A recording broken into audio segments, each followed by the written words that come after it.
Magandang araw mga kapuso, narito po ang mga kaganapan dito sa episode ng Born to Shine.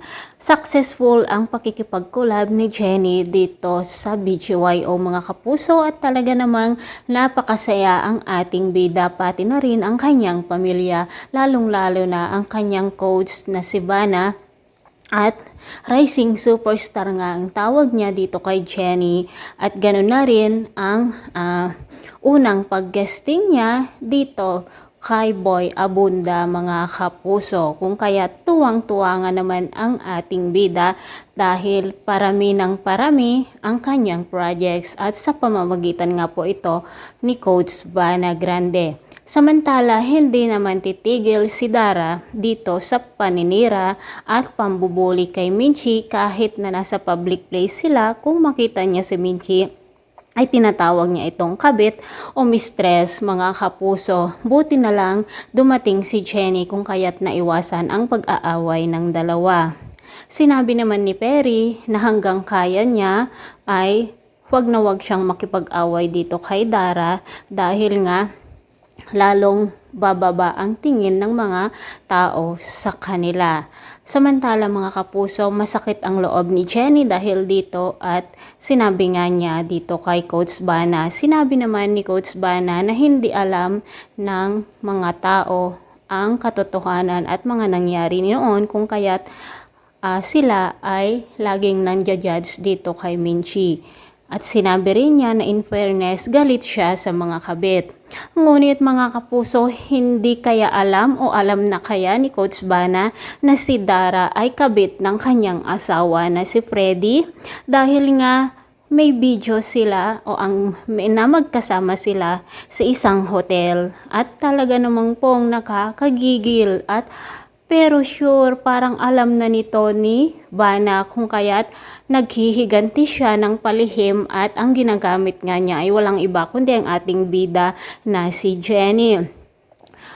Napakalakas naman ng loob na sinasabi ni Dara na mistress at kabit si Minchi. Nabagkus patay na nga itong si Dio, ngunit siya pala ang tunay na kabit dahil nga dito sa nangyari sa kanila kay Freddy na asawa ni Coach Vanna. At ito namang si Megan dahil nga hindi niya alam ang tunay na pagkatao ng kanyang ina kung kaya't sinasabayan niya ang sinasabi ng kanyang ina na tungkol dito kay Minchi. At bumalik na nga rin po itong si Amelia at ang una niyang hinanap ay walang iba kundi ang ating bida na si Jennie, ang kanyang apo. At si Minchi nga ang kanyang nadatnan dito sa kanilang bahay. At nakiusap si Amelia na kung pwede ay mag-usap sila nitong si Jennie, lalo pat alam na niya na alam na ni Jennie ang katotohanan na sila ay mag-apo. Sana Minchi, bigyan mo ng pagkakataon na makapag-usap at makapagbanding ang maglola. Mga kapuso, talagang paganda ng paganda ang bawat eksena dito na habang sumisikat ang ating bida na si Jennie dito sa kanyang solo artist, mukhang mabubuwag naman ang Yumi dahil nga sa hindi magandang asal nitong si Megan, lalo pat kung ano ang gusto niya, ayun lamang ang nasusunod. Hindi niya dinidinig ang panig ng kanyang mga kasamahan. Napaka-selfish talaga itong si Megan at feeling na feeling talaga. Hindi niya deserve maging leader.